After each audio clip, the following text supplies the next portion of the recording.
It's interesting, right? I look at what has been the core of my self-improvement and what has like drove me to be in this constant state of improvement and always pursuing more and like better in my own life. And I generally think at the core of that has been my ability to read and understand topics. So like when I was younger, when I was in school, I never used to read. I used to be in the mindset of like reading books is just a slow version of a film. Why the fuck would you go and read a book?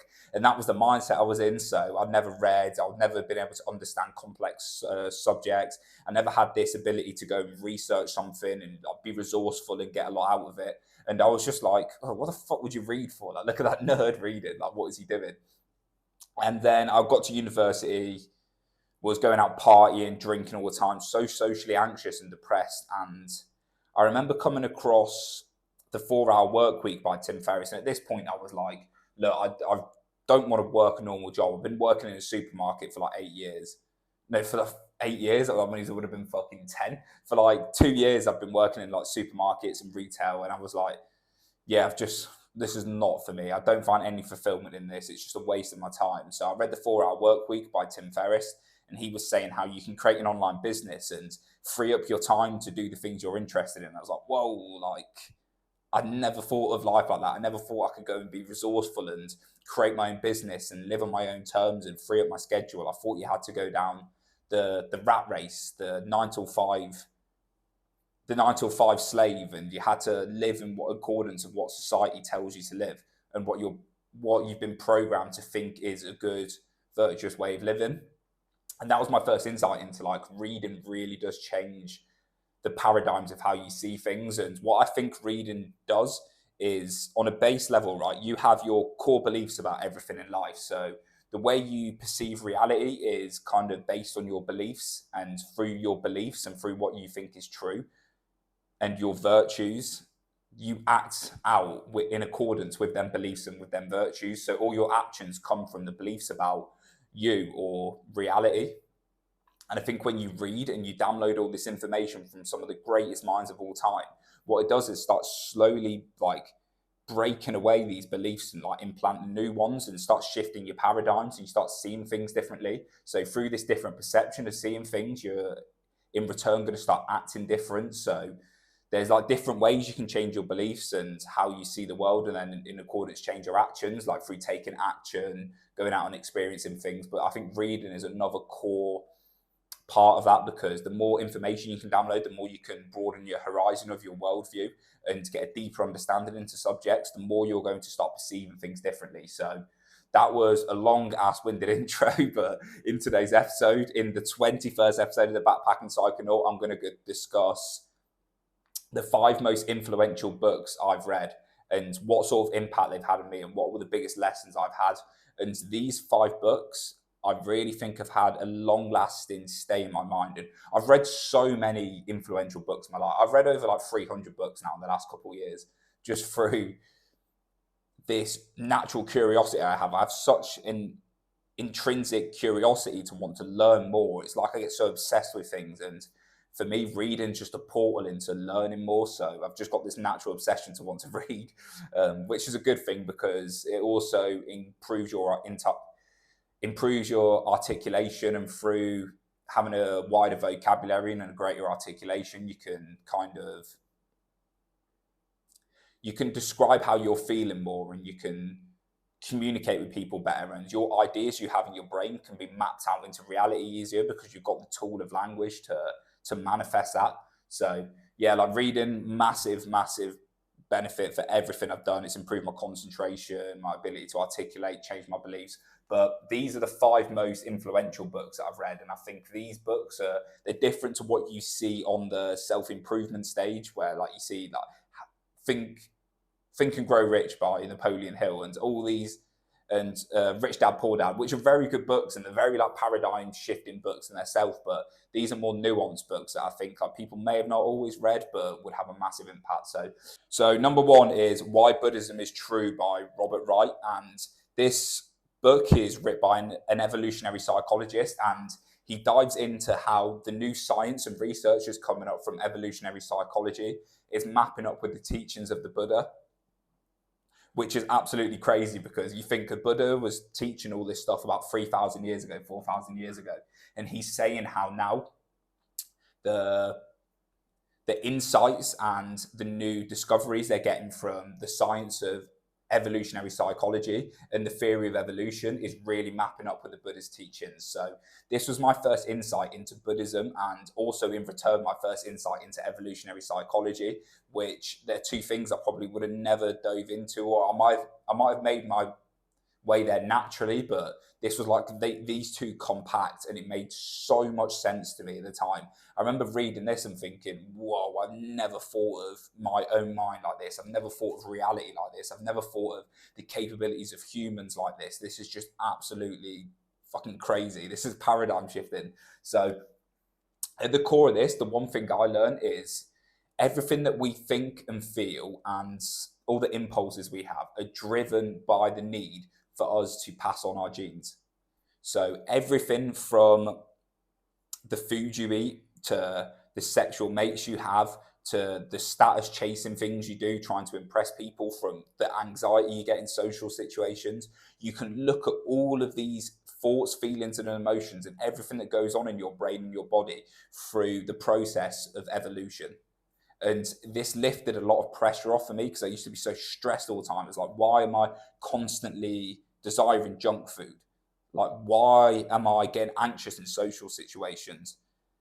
Why do I get anxious talking to women? And all of this got answered by this theory of evolution. So let me explain. So there's a process called natural selection. And this process is the accumulation of billions and millions of years of us evolving from certain mammals to humans to Homo sapiens. So like 7 million years ago, we was apes. And then slowly but surely, we've evolved away from an ape and we came into humans. And then we had like Neanderthals and different sort of like humanoids.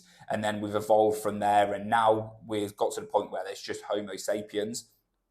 But through this process, there has been a process of our ancestors surviving and then passing on their genes to their offspring, who then pass on their genes to their offspring, who then pass on their genes to their offspring. And think of the amount of people that have ever lived ever, and the amount of monkeys, the amount of animals that have all successfully passed on their genes to get us to where we are today. So you now who's watching this and me, we are an unbroken chain of like 4 billion years of our ancestors successfully passing on our genes for 4 billion years, from humans to monkeys to lions, to tigers, whatever we've evolved from. That is like an unbroken chain of evolution that's happened for 4 billion years. So through that unbroken chain, the best genes that have helped us survive and pass on our genes have been passed on to the offspring, and then passed on to the offspring again, and then to again. So we are just now here because, and we're like what we are today because the genes that are in us are the genes that have helped our ancestors survive and thrive and pass on their genes. So that's the process of natural selection. So the genes that don't help us survive, so the genes in your body that maybe make you do things that are not in alignment with passing on your genes, they will get cut out. And because the animals or the humans that had them genes would have died off, and they wouldn't have passed on their genes to the next person. So you would no longer have that in the gene pool. But the successful ones, the traits like aggression, testosterone, the need to go out and find food, the charming women, the characteristics of all that, they've all been passed on because they've helped us pass on our genes, and they've been given to the next gene pool. If that makes sense, I'm just trying to explain the process of natural selection in a brief and confined way. So how does this affect us in our day-to-day living, and how does it map up with the Buddhist teachings? So the Buddha says, like, the basics of Buddhist teachings is we don't see reality for exactly what it is. There's a core reality there, and we're perceiving it through some dirty lens, through our own perceptions, through our own beliefs, and we're not actually seeing reality for the truth. We're not seeing it for what it is. And through the art of meditation and through the art of realizing this, you can wake up and dissociate away from this sense of self that you have that sees this world through a dirty lens. And you can actually strip that back and be in the present moment and see reality for what it is. So that's the basics of Buddhism, right? So it's like you don't see reality for what it is. You've got this illusionary sense of self that you're attached to that's causing you to perceive reality in a different way.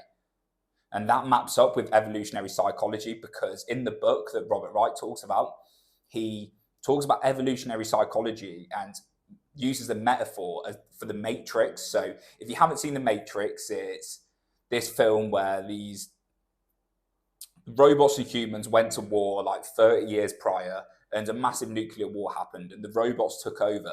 And what they did is they started farming humans and using them as fuel and energy. So they've been making humans, putting them in little pods, and to get the humans' brains moving so they can keep them alive, they have created this simulation of human life, which all these humans live in. So there's these pods of millions of humans, and they're all linked up to this thing called the Matrix, which is a simulation, and it's just normal human life, right? And what he's saying is like the Matrix and how people think they're living in reality when actually they're living in this completely illusionary sense of the Matrix. What we do in real life is very similar to that. Not the fact that we're ran by some mad robots and we're in a simulation, but the way we perceive reality and the way we look at reality is clouded by evolution and natural selection. So it doesn't want us to see what it actually is, reality. All our minds want us to do, all our brains want us to do, is to pass on our genes. So anything that's going to help us do that, even if it doesn't help us see reality for what it is, our brain's going to trick us into seeing that. And this can cause problems because, for example, like, we don't live in the same environment as our hunter-gatherers used to live in. We live in a completely different society now. So our brains have been evolved to see the world through how our hunter-gatherers were seeing it. So they would see some food and they would instantly eat as much as possible because food wasn't as an abundant source of calories then. Like, food was rare. You wouldn't come across food as readily available as you would now. So you would eat as much as you could because you don't know when the next time you would eat would be. Same with social situations. You'd be in such a tight-knit group of people and you'd be so reliant on your tribe to survive that social situations had such a big impact, and you needed to be so aware of how you behave and how you react and your responsibilities within the tribe that there was a lot of natural pressure to be in social situations. So we've evolved this social anxiety to keep us in check and to keep us like aligning ourselves with actions that will help us in the tribe and then gain more respect and more resources for ourselves.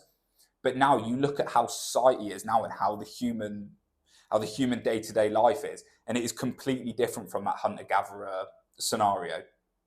So our brain is evolved to be in this hunter-gatherer scenario, but lives in society now. So when it sees food, when it sees junk food, it's all it wants to do is, wow, that's so many calories in there. That's calorie resource. Let's eat it all. And that's why you can't stop eating junk food, because it's so calorie dense that your brain has been trained through the process of natural selection to associate that food with you surviving and passing on your genes. Same with social situations. When you go and you speak to someone in the shop, or you speak to an old friend and you get anxious, or you speak to a woman, that's because in the past we've had so much pressure on these situations because they're life and death, and our brain on the span of evolution has not evolved away from that hunter-gatherer scenario, that it still sees the social situation as life or death.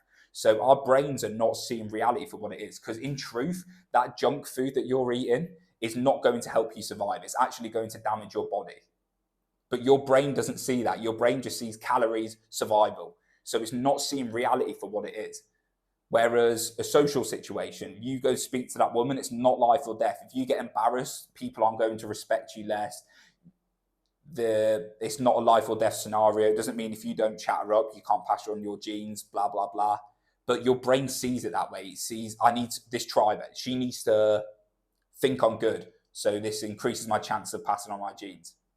So our society and the way we live is so far away from our hunter-gatherer scenarios and how we evolve that it's causing our brain a lot of disconnect to what is actually happening. And Robert Wright was saying in this book how once you realize this, and once you take the red pill, once you wake up and realize like you can use the teachings of the Buddha to become aware of all these sensations and all these faulty perceptions, and you can actually observe them, and you can actually escape the suffering. So this is what the Buddha was saying. It's like, meditate, become aware, realize that you are this conscious point of experience behind the ego, behind the sense of self. You are the one observing all these sensations that are coming up in your body, all these impulses and thoughts. You are the observer, not them. And once you can train to do this, you can train to see reality for what it actually is, and not through these faulty perceptions of natural selection and evolution. And that's what Robert Wright talks about in here. He talks about how the whole process of Buddhism and getting to training your mind and the habit of your mind to attach to the present moment and not the conscious sensations that come up, this whole process is going to allow you to alleviate suffering. And the more you meditate and the more you contemplate and practice Buddhism and become aware and like actually increase your awareness of all these like conscious sensations, the better you can get at alleviating suffering, the more you can actually be in the present moment and act purposefully and not be at the mercy to your impulses and thoughts and feelings. And I think that is what it really comes down to, is like you are just an impulse to your evolutionary psychology. And the more you practice awareness and the more you read into Buddhism and the more you understand how you evolve to live in the evolutionary psychology and how it works, the more you can start building this awareness and observing it and dispelling the power it has over you. And that was the number one thing I understood from why Buddhism is true. And this book like really set me off on this spiritual path of meditation. And I've spoke about meditation so many times in this podcast, but my ability now to kind of dissociate away from my thoughts and feelings is increased by 1,000-fold. And I no longer feel like a slave to my own mind. And whilst I still get stuck in the same mental traps as other people, I still get stuck in ruts, I still suffer with anxiety and depression, there is a bigger gap between stimulus and response now. There's a depressive feeling and there's my action to be depressed. In between that, I get the depressive feeling. I'm like, no, I don't want to act depressed, and I can act differently. And the more I practice this and the more I meditate and become aware, the better I'm getting at acting purposefully and acting in a manner that actually provides me with a better life and more peace and fulfillment and happiness, and not being a slave to all the impulses that are coming up. And that was what I literally understood from this book. It also helped me understand the destructive nature of our society and how society is being built in a way to get as addicted as possible. And they're manufacturing this form of addiction through tapping into our evolutionary psychology. So let's start with social media. Look at the way social media and technology is being designed now. It's being designed to get as addicted as possible, to feel connected to people, because our connection and our social situations are so important to us, evolutionary, right? These social media companies have looked at that and gone, right, I'm going to get these people to be constantly comparing themselves to others, because that's what we've been naturally evolved to do. And we're going to tap into that and make people feel like shit, because it's going to get them to spend more time on these platforms, because they're going to want to escape their own negative thoughts by going on this platform. But then you're stuck in this vicious cycle of going on the platform because it makes you feel like shit. You go on the platform to escape that, and then you compare yourself to others, and then you feel worse. But then you go on the platform because you don't want to deal with your own thoughts and deal with the fact that you've been looking at the top 1% of people and comparing yourself to them. So you go on the platform to escape the thoughts, but then on the platform, you find the top 1% again and you compare yourself to others, and you're stuck in this vicious cycle. And these social media companies have literally designed this platform through the aspects of evolutionary psychology, through evolutionary biology as well, through the hijacking of your dopamine receptors, through the way you go on there and compare yourself to others. All of this has been designed from a point of evolution, and they literally know how. They've really understood human nature, and this has been designed to get you as addicted as possible to their platform. And then look at junk food, for example. They've designed junk food in a way where it's so calorie rich. It's got so many calories in it, and it like hits your sweet tooth, which has been designed for us again because it wants to, like, sweet things normally have more calories in it. So you look at fruit, for example. Fruit can be quite high calories. So we designed this sweet tooth for fruit because that's calorie rich resource. So when we would eat this fruit, we would want to eat more because that would be good calories, and we wouldn't know when we was next going to get our food. So these companies have looked at that and gone, right, there's a sweet tooth there. Let's design something that's really unhealthy with loads of calories that makes them want to eat more, to make them more sedated and more fat. So then they eat more of that. So everything in society has been designed in a way to get us to be as addicted as possible. And the point of all of this is like, you need to be aware. And the more we can start waking people up to this, the more we can start improving the habit of people's minds to become aware instead of being a slave to their impulses and a slave to their thoughts and feelings, the more we can start designing society and start designing human actions in a way that are purposeful and make us happy instead of being a slave to our impulses. And that's the one thing I learned from this book is stop being a slave, like build your awareness up and have this point of awareness where you can understand that you don't have to be a slave to your own mind. You don't have to be a slave to society. So, and the more we can do this, the more we can start waking people up, the better this is going to be and the less suffering is going to be in the world. But we are fighting an uphill battle because we're fighting a society and we're fighting a culture and we're fighting the elites that want us to be sedated, that want us to be consumers. And they're doing this through hacking our evolutionary psychology. But what you can do is you can educate yourself. You can read books like this. You can build your point of awareness up and you can start fighting against that and start making choices that give you happiness and fulfillment. But you're not going to do this if you stay ignorantly. You're not going to do this if you stay blissfully unaware. If you're going to be ignorant to it and you're not going to educate yourself, then you're going to be at mercy to what the elites do, to what society does, and to what your brain does. But the more you can start practicing meditation, the more you can start contemplating and maybe reading stuff by the Buddha and reading through evolutionary psychology and understanding how your mind works, the better you can build up this awareness and the better you can make an impact on the world. So buy this fucking book. Honestly, like if you're watching this podcast and you're at any aspect in your life and you've not read this book, please buy this book because it has had the biggest impact in my life. It's what got me on this path of spirituality, on not self-improvement, but it's what taught me into Buddhism, which has allowed me to improve this faculty of awareness that I have now. And it's increased my gap between stimulus and response. So yeah, please get this book and just go and fucking buy it. Just go and buy this book. So the next one I want to talk about is like the next book that had a massive impact on me. I'm just gonna take a fucking sip of water. I'm gonna try and get this podcast to like 30 minutes, 40 minutes. I think the longest one I've done so far is 26 minutes. Like I want to pack as much information in as little time as possible. But I also realize that like people listen to podcasts and they like doing it on long journeys. So I don't want it to be breaking up between different podcasts. I do want to start implementing more longer podcasts. I think there's a lot of value in me going deeper into subjects than just like giving the surface level value. So 30 minutes minimum, but I'm going to try and get 40. The next book that I'm going to talk about, book number 2, is The Ultra Mind Solution.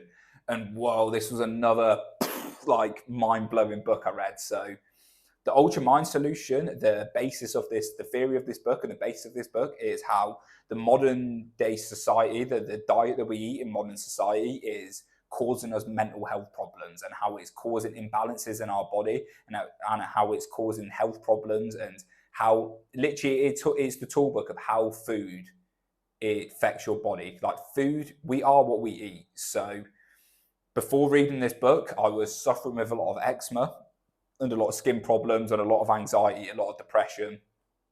And my diet I perceived it to be healthy. I thought I wasn't eating like processed foods all the time. I wasn't eating junk food. But I remember like I would go through school and like I would always get rashes everywhere. I'd get eczema to the point where like it would get on top of my eyelids and like my eyelids would get infected because they were so dry and they would start swelling up and like I couldn't see out my eyes. And like this came in and out of school, and then I dropped out of university, and then after that, for some reason, like my eczema just got increasingly worse. Like I'd have to go into work with like my eyes swollen up, like eczema all over my face, all over my body. Like I would be constantly getting cracks in my skin that were getting infected, and like it was horrible. And I remember I was so self-conscious at the time, and like this was the peak of my social anxiety as well. So I had like massively social anxiety where I couldn't talk to people, plus this eczema that was kicking off. And like put these two together in it, I just didn't want to live. Like I literally hated my existence because I was so embarrassed by the person I was and my self-image and the way I looked. And then I remember going to the doctors, and I kept going to the doctors being like, look, like, I've got eczema on my face. Like, it's literally everywhere. I need help. Like, what can I do? And all they were doing was just giving me this cream, that hydrocrostine. I can't remember what the name was, but they'd give me this cream, and they would just give me these creams. It's like, yeah, put this on, put this on. But I'd realised I'd use this cream, it would go, and then my eczema would come back straight away. So I kept going back to the doctors. I was like, look, this cream's not working. It's getting rid of the problem. Like, it's masking the problem, but it's not dealing with the problem. Like, the eczema keeps coming back. And I remember noticing once how when I ate certain foods, I would get like a flare up. And I was like, what? Like, it seems to be when I eat this food, like, it's causing my eczema. So I went to the doctors and I was like, look, mate, like, I've got this eczema. It seems to get worse when I'm eating food. And he laughed. He literally laughed at me and went, what? Like, that doesn't happen. You've just got eczema. You've got to deal with it. Use this cream. And I just went really quiet, and I was like, all right, okay, whatever, thinking I was just stupid. And then I got recommended this book by someone. So I started reading The Ultra Mind Solution, and this just opened another paradigm shift in my mind to going like, wow, the food we eat is literally fuel. It's everything. We are what we eat. It's at the basis of how we feel, how our body operates, how our mind operates. Everything comes from the food we eat, and this is literally the building blocks of our body. So for me, like, the first big like realization I got from this was your gut biome, and how what's going on in your gut really affects how your mind feels. So for those that don't know what a gut biome is, it's an accumulation of bacteria and viruses that send neurochemicals into your brain to control the modulation of mood, energy levels, but it also has impacts on how your body operates, how your mind-muscle connection works, everything. It's like it's called your second brain. We've got a second brain in our gut, which is full of like viruses and bacteria and like worms and shit. It's really fucking crazy, right? And how it opened me to the realization that how if this gut biome is imbalanced, it can affect how your whole body's operating and cause you a load of illnesses. So for me, I was eating foods that I was intolerant to, and this book really opened my eyes to this. It's like, if you're eating foods that you've got intolerances to, what you're going to be doing is you're going to be constantly causing disrupts in this gut biome, and you're going to have a growth of bad bacteria, and this is going to lead to health problems. So my eczema was coming from the fact that I was eating gluten and dairy, which I was intolerant to, and this was causing bad bacteria to grow in my gut, which was then eroding away the gut lining. And so undigested food was going into my blood system, and my white blood cells were attacking them. And this was causing inflammation in my body, and this inflammation was coming out as eczema. So I understood through this book how eczema was an autoimmune disease. It was coming from my gut, and how if I stopped eating the foods I was intolerant to, it would go. And literally within 2 weeks, my eczema went completely, just by taking away dairy. And that's all it took. And I went to doctors for years, suffered with eczema for years. And just by understanding the connection of how my body's evolved and what food it needs, I managed to cure my eczema. And this really opened my mind into how a lot of health problems we have, a lot of anxiety and depression can actually be caused by eating a bad diet, and the food you eat can cause how we think and feel. And there's this massive disconnect now between what we think is a healthy diet and what actually is healthy for us, and it's so individualized. Like, our bodies are so unique and so different that we need to discover ourselves what foods make us feel good. And there is no inherently healthy food, because everyone can be intolerant to one sort of food. So you need to discover and research and implement into how diet affects you, and actually be aware. It's building that awareness again, being aware of how the food affects you. So this allowed me to start getting into nutrition and realizing, look, if I'm going to keep eating all this junk food and eating these foods I'm intolerant to, it's going to keep causing me to have anxiety and depression. It's going to cause an imbalance in my gut, which is going to lead to autoimmune problems. I'm going to be then more depressed and more anxious. And then it also helped me understand how we can move forward as a society, and how we need to have a different perspective on diet, and how we can, as a culture, start promoting people and stop spreading bad information, and promoting people to find health and be in tune with their own bodies, instead of just believing the dogma that gets pushed out there by the industries now. So the Ultra Mind Solution was another massive milestone for me, learning how to be in tune with my own body, and it showed me real health. not just health as going to exercise loads. It actually showed me what real health was, which was eating a good diet. So yeah, go and read the Ultra Mind Solution as well. That's another big insight into like how food affects the way you think and feel. So yeah, really interesting read. The next book I want to talk about is Man's Search for Meaning by Viktor Frankl. And this is maybe the heaviest book I've ever read, and had such a gripping nature to it. Like, I could not put this book down. I read it in like 2 days and I just couldn't put it down because I couldn't believe to what extent this guy suffered. So for those who don't know who Viktor Frankl was, I think he was like a psychotherapist before, and this was before the Second World War. And he was a Jew. He was rather Jewish, or he was living in Poland or something, and they got invaded by the Nazis, and he got put in a concentration camp. And this guy tells his experience through the whole concentration camp, of the amount of suffering he went to. It's like an autobiography of how he dealt with, and the scenarios he dealt with in the concentration camp. And then he came out and created his idea of psychotherapy called logotherapy, and this is a way of dealing with problems, of finding a meaning through suffering. And this is one of the most inspirational stories, because this guy like lost all of his family. All of his family went into a concentration camp and got burnt to death. He had to survive on no food for years, literally getting tortured. And like, you don't know how bad the concentration camps were until you read this book and get a real insight into how bad human suffering can be. But what I learned from this was that there is meaning in suffering. Through this whole book, he has this anchor, and it's like the one thing that's getting me through this torture, that's getting me through the worst scenario ever existed. It's incomprehensible how bad this human suffering was, how much suffering these Nazis were putting on the Jews. Like, it's incomprehensible to think, right? And this guy, through the whole of this, was like, I had meaning, I had purpose.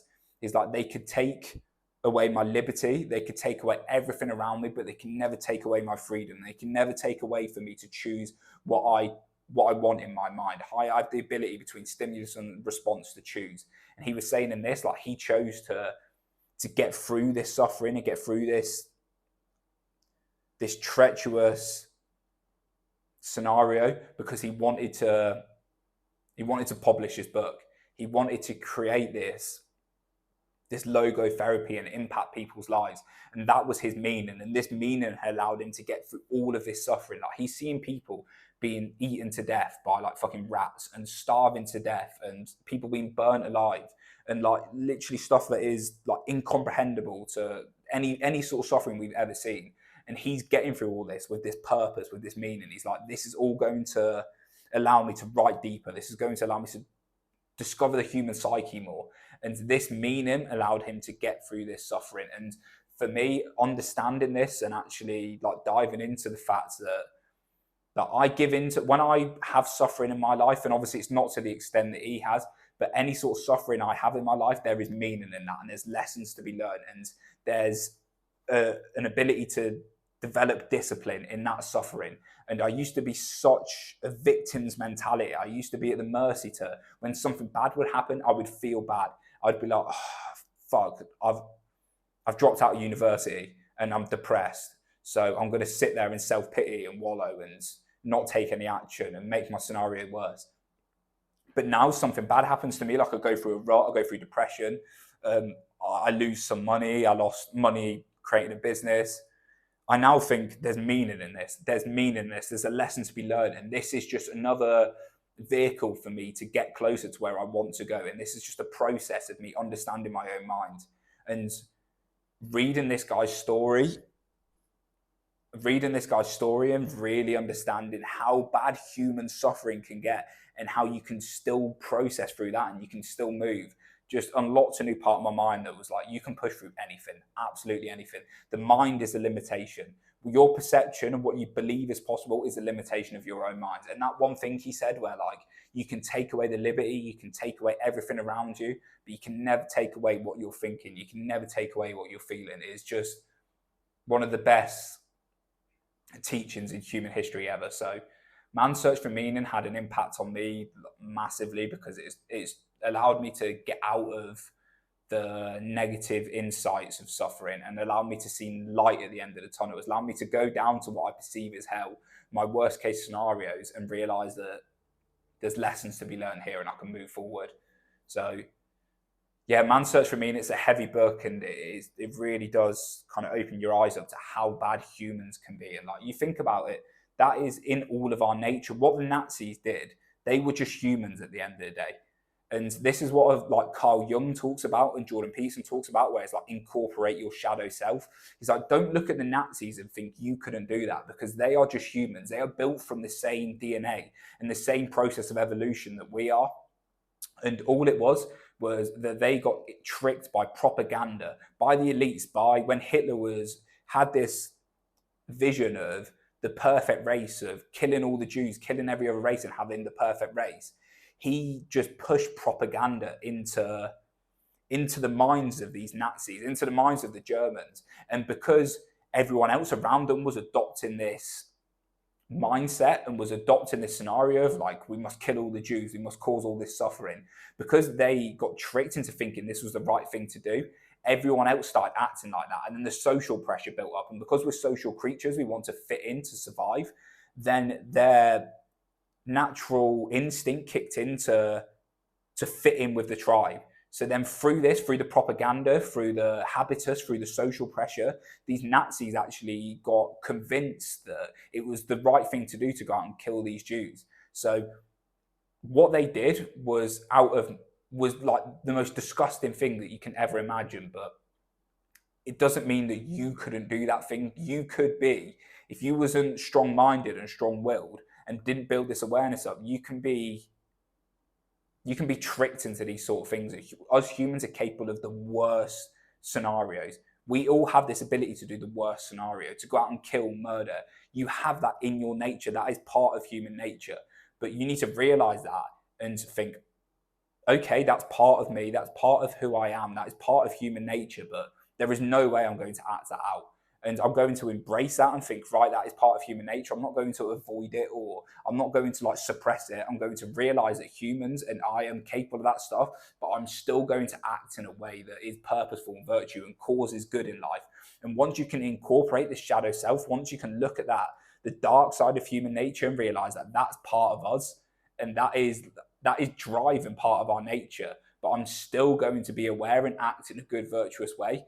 You take away the influence this shadow has over you, this dark nature has. Because if you suppress it, right, and this is so interesting, this is what I've been reading from Jung and Peterson recently. If you suppress this dark nature, if you like don't look at it and observe it and accept it as part of you, it comes out in malicious ways without you realizing. It comes out in unconscious actions. So maybe the way you speak to your friends in a way that's rude, or the way you act in a way of self-destructive nature, or the way you like have jealousy, that's coming from your shadow self. Because you're not incorporating your shadow self, it's coming out in unconscious actions and it's causing you to make suffering in the world. But if you can look at that and observe it and accept it, but still act in a virtuous manner and be aware of that, then that's not going to have the unconscious influence on you, because you're embodying it. That is me. You're not suppressing it, because anything that is suppressed comes out in your actions, in unconscious actions. So never suppress your dark side.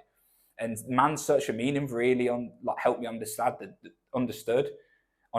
the dark side of human nature and how we need to accept that and not suppress it to move forward. And we need to realize that has been evolved through evolution, and that is a part of our DNA, and we need to act virtuous but still be aware of this. So yeah, on a little tangent there, read into the shadow self, like read into Jung, the interpretation of dreams, the archetypes of religious bodies and all that. Start reading into Jung and Peterson and really go into a rabbit hole of that, because it's fascinating and it really does help you, again, understand the true aspects of human nature. The next book I'm going to talk about, which is a bit like lighter and a bit happier, is The Alchemist. And I'm not going to talk too much about this because I don't want to actually ruin the story for you, because it's a fiction book, but it's the first time I ever got an insight into how fiction and how stories could have a deep lying message, a philosophical message that can actually impact you. So The Alchemist is by a guy called Paul Caliello, I think it is. And the basis of this story is your roots are where you stand. So we have this constant desire, and I'm not going to go into the story because I'm not going to ruin it for you, because I just want you to read it because it's the best fiction book I've ever read. But we have this tendency to think that like happiness and the lessons we learn are somewhere else, and we always feel unease and dissatisfaction with where we are. And this is just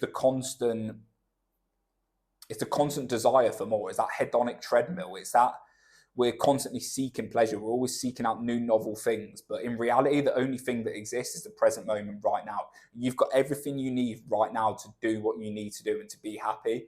And this book really reinforced the fact that like the character of this book, he goes on this massive journey just to get back to where he was. And the understanding that like the treasure is where we stand, what is reality and what is happiness and fulfillment and what we need is where we are right now. And also it showed me the importance of going out and figuring this out for yourself through exploration. Like you need to go on your own journey. You need to go out there and push out your comfort zone and try new things and experience different things. Because if you stay stagnant in life, right, and whilst our roots are where we stand, like true happiness and fulfillment is this present moment, right here, right now. This is all that matters. You still need to go out and experience other things to broaden your like horizon of what is possible and like enhance your perception. And I think the more you go out there and explore and push yourself out your comfort zone, the more you grow an understanding of how you react to certain scenarios and situations. And through that, the more you develop. So like the importance of exploration and like the core of this book is like also following your personal dream. So having a dream, having a goal and following it and giving it your all and not letting setbacks put you back. And every sense of adversity that comes up and all these scenarios at work against you, just pushing through them and keep moving forward and being willing and open to new situations and developing an understanding of how you can push past adversity and not give in to the needs of others and stay with your purpose. So this book like puts all these lessons into kind of this confined story that is so beautifully written. It's such an amazing story. And also it talks about how like the universe conspires to work for you. And this can get a bit like woo-woo and a bit like fucking hippie, so I don't want to talk about it too much, but I have found in like my life where when I've gone out and took action and I've been like purposeful and had this belief and I've actually moved and done something, it's like the universe conspires to you. It's like, right, it sees you taking action and then it starts bringing things towards you. And I don't think this is actually the case. I don't think this universe is this mystic thing that wants to work for you, but maybe it could. Maybe that could be the essence of God. Maybe God could be the universe. And when you go out and take action, it's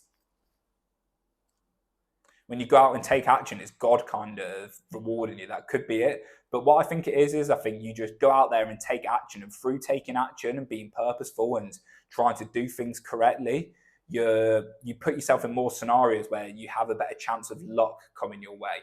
And the more scenarios you put yourself in and the more actions you take, the more opportunities are going to arise and the more chance you get of being lucky. And I really think luck is just someone just trying as much as possible and then eventually hitting that golden opportunity. I think that's what it is. When people say, oh, he's lucky, he's an overnight success, you don't see all the work that's gone in before. You don't see him chipping away at the sculpture and finally hitting the part that takes off the massive bit of the rock.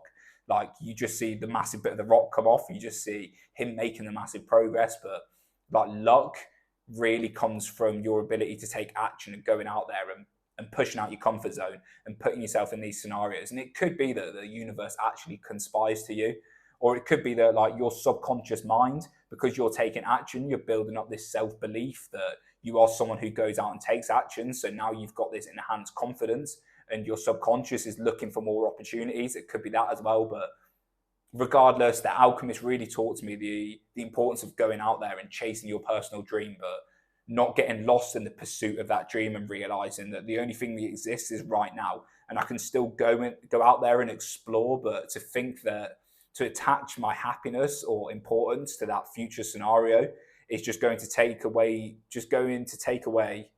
what is happening right now, the importance of being happy now. And if you did this for your whole life, if you spent your whole life in this constant, perpetual state of trying to achieve goals and never appreciating what's happening right now, once you died, you'd realize you spent your whole life unaware of the present moment, the one thing that actually existed, and you was chasing something that didn't even exist. So The Alchemist, go and read that. It's another amazing book. Next, I want to talk about Models by Manson. And this was, oh, fucking hell, another massively important book for me. Like, it just opened my mind up to another wormhole of ideas, which I never thought was possible. So Models by Manson is a dating book. And I wouldn't normally suggest reading a dating book. I think the best way to get confidence with dating, and there's one thing I probably lack doing, is going out there and actually dating, is actually taking action. Like, people like me, when you have this very like curious mind and you want to discover things a lot, we tend to intellectualize a lot, and he talks about this in this book. Whereas, like, you intellectualize and you read without taking action, but the only thing that's going to cause you to be in a better scenario is taking action. And sometimes intellectualizing can just breed more anxiety and more depression. So take action, but like, read this book still. So Models, his main talking point in this was the best way to attract women is through vulnerability, because being vulnerable and being willing to accept how you feel and talk about how you feel and be true about your emotions and not give them importance is in return confidence. And this is what women are attracted to. Women want to see that you're confident in yourself, and that is the core of their attraction. They want to see that this person is self-assured, he's confident, he doesn't need validation from me. And that is what women find attractive. And he says in this book, like, the more vulnerable you can be, the more acceptance you can be of yourself, the more confidence you're going to have, because the more you're not trying to act as someone else. And this in return is going to make women more attracted to you. And he talks about so many different things, but I think this like vulnerability and this accepting that you are who you are and moving forward with this confidence is like, fuck it, I am who I am. Like, it doesn't matter. If she doesn't like me, I don't need validation from her. I don't need validation from him. I don't need to change myself. This is who I am, and this is how I'm going to act. And women find that self-assurance like really attractive, and that's what he's saying in this book. He also goes into stuff like finding your demographic. So what is like the demographic of the women that you can attract and you find attractive? So he says, like, going into scenarios and places where like you are maybe like an alpha male. So say if you're a bit nerdy, you play video games all the time, maybe you've got like these glasses and all that, you just look a bit like you encapsulate what some people would call a nerd, right? And you go out to a club and you're trying to speak to women that are surrounded by people who are like really extroverted, and maybe some people are shredded and they've got a defined jawline, and you're trying to attract the same women that them people are trying to attract. It's not going to work, because in that environment is inducive of, it's very look dependent. So people are going to, the girls there are maybe a bit more superficial, and they're going to think, right, I'm going to go for the lad who looks like he's got more social status. But if you was this more like nerdy guy, like I'm quite nerdy, so like go into these like video game places, I don't know, go to a video game conference, go to Comic-Con, and you was to go there and you knew loads about the subjects and you could find women who liked the same things that you liked, your value to them women would go up. And like, say if a shredded guy with this massive jawline goes into Comic-Con and he's trying to pick up women there, they're not going to find him attractive.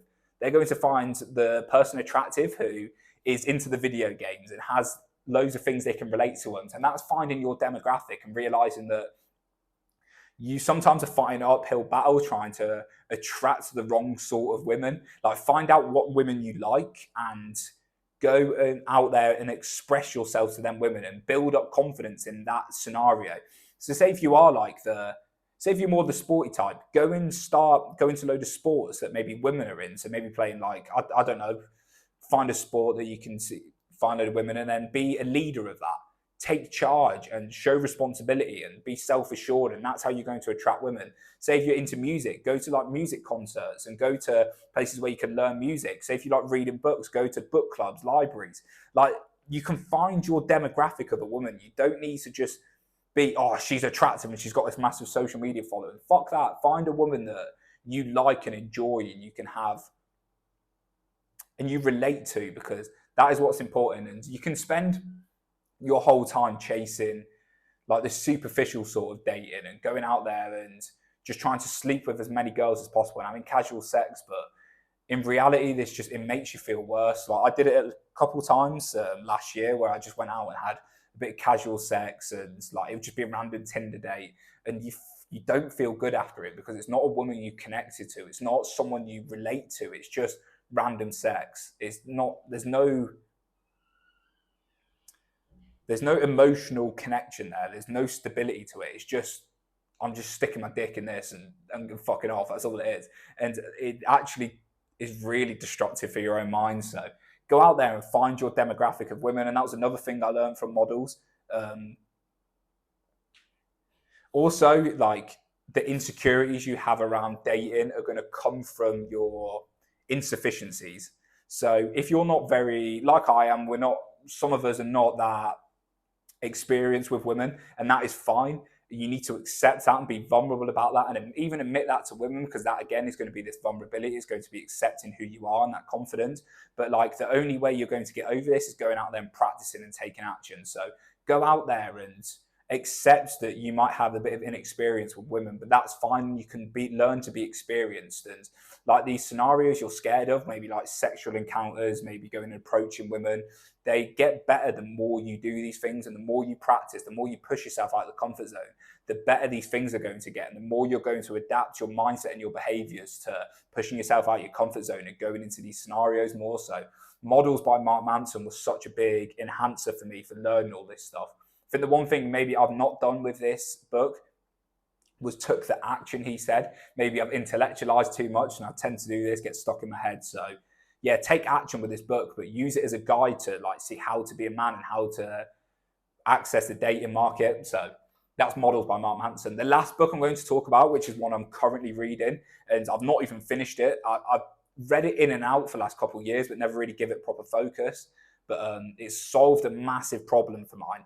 And I think it's given me really big insights into how to look about the problem of finding your passion and finding your life's calling, which is such a big problem for people our age. And this is a Mastery by Robert Greene. So you go on YouTube and like, especially now with social media, we've got this plethora of people who are going out and achieving and living their dream, not perceivably living their own life, living their best life. They're doing things they're passionate about, and we get this urge and this like feeling to like, oh, I want to feel good about my work. Like our careers are such a big aspect of our life, and you want to feel good about that. And this book really gives you an insight into how you can develop the characteristics and the skills and the behaviors to find your life's calling and find your passion and go out and commit to something that gives you fulfillment. So the basis of this book, what he does is he describes how the masters of the past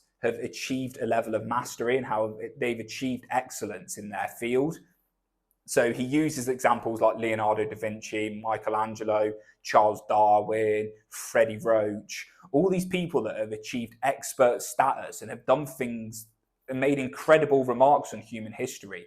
He dives into their stories and picks different parts of aspects of their life, extracts the lessons from them parts, and then puts them into teachings for us to go and do. And it's so fascinating because as humans, we learn through stories best. We learn through the telling of stories. And he's like telling stories, but also abstracting the lessons from the stories from all these different people and giving you like underlying lessons. So the one thing I've learned from this is that I had this big problem where I wanted to go out and do something I'm passionate about. I'm so dissatisfied with working meaningless jobs like going to a supermarket, or not that they're meaningless, but I don't find meaning in them, and it gives me a lot of dissatisfaction and causes me a lot of suffering. So I was looking for a way to do something I'm happy about. And all my focus with this was trying to make money online. It was, right, as long as I can be freedom free, like as long as I can have location independence and I can be financially free, I'll be fine. I'll just do some work for a couple of hours. But this wouldn't have actually given me fulfillment. So what Robert Greene's saying in this book is the people in the past who have loved doing their work and have made a big impact on society have developed skills through an apprenticeship scheme and spent years and years doing things they didn't want to do, to develop an understanding of their own mind in this topic, to then broaden their horizon and go out and take action in the world. So what he says to do is, he says, look at your past and see things that have sparked your interest. So what has sparked your interest in the past? What is, like, have you ever read? What have you done that has been like, oh, I fucking love doing that. Like, I actually want to do that on my own time. And he wants you to find a couple of things that you've always been excited doing. So for me, it was reading psychology, mindfulness, the gym, and nutrition. These are 4 things that have just completely overtook my mind when I got into them. And I've been like, whoa, I will literally spend my own time outside of work reading this stuff. And he's like, find these topics and abstract one underlying theme. So I looked at all these subjects, which was mindfulness, psychology, the gym, and nutrition. I was like, what is like a common theme between all them? Like the mind, the body. So for me, I abstracted out of that is maximizing the human potential. So that's my life calling. That's what I want to do, is learn to maximize the human potential. And what he says is, you want to find this common theme between all of them and go and do things that allows you to learn more about this common theme. So I'm going to chase things now that allow me to maximize the human potential. So instead of chasing the money, what I'm going to do is I'm going to go back down to the bottom, and I'm going to be a PT, and I'm going to go and train clients, because through training clients, I'm going to be able to understand the psychology of people and how to get them to turn up and what their problems are. I'm also going to be able to be in the gym and understand how to get people in shape. I'm also going to understand nutrition and see what works for people. So I'm going to be developing all them things in one core thing there. And for me, I've seen PT as a bit like I'm wasting my time. I'm trading my time for money. But when you look at it from this point of view, when you look at it as like, right, I'm on this process of 20 years, 30 years of trying to become a master of maximizing human potential, then I'm going to go down to the bottom and go, I'm going to take jobs and I'm going to do things that allow me to learn more than chasing money. And it's this mindset of chase skills, not money, because skills are going to accumulate over your lifetime. And eventually, once you've accumulated enough skills, you're going to be able to package them into something that's so value driven that the money is going to come to you. That it's going to be undeniable that people are going to have to give you money for it. But if you can chase skills and keep developing and keep having this beginner's mindset, having this curiosity, and always diving into things with a full attention and curiosity and giving your all with things and developing skills, the more you can do this, the more skills you can develop, the more later on down the road, you're going to have this bundle that you can package together that you can give to society, and they're going to give you money in return. So for me, it was basically the mindset shift of stop chasing money and start chasing skills, because that is what's going to allow you to live a life of fulfillment and peace.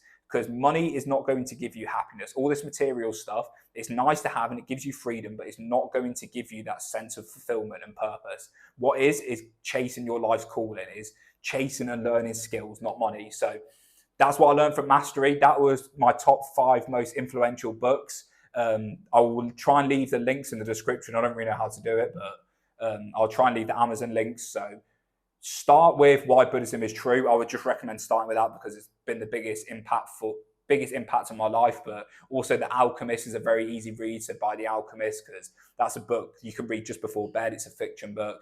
But read all these books because they have really had such a massive impact on my life.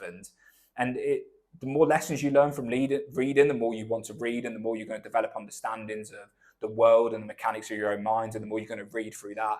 And it's like this snowball of just learning more, reading more, learning more, reading more, and it just impacts everyone and impacts the betterment of your life. So thank you very much for listening, people, and I'll see you all in the next episode.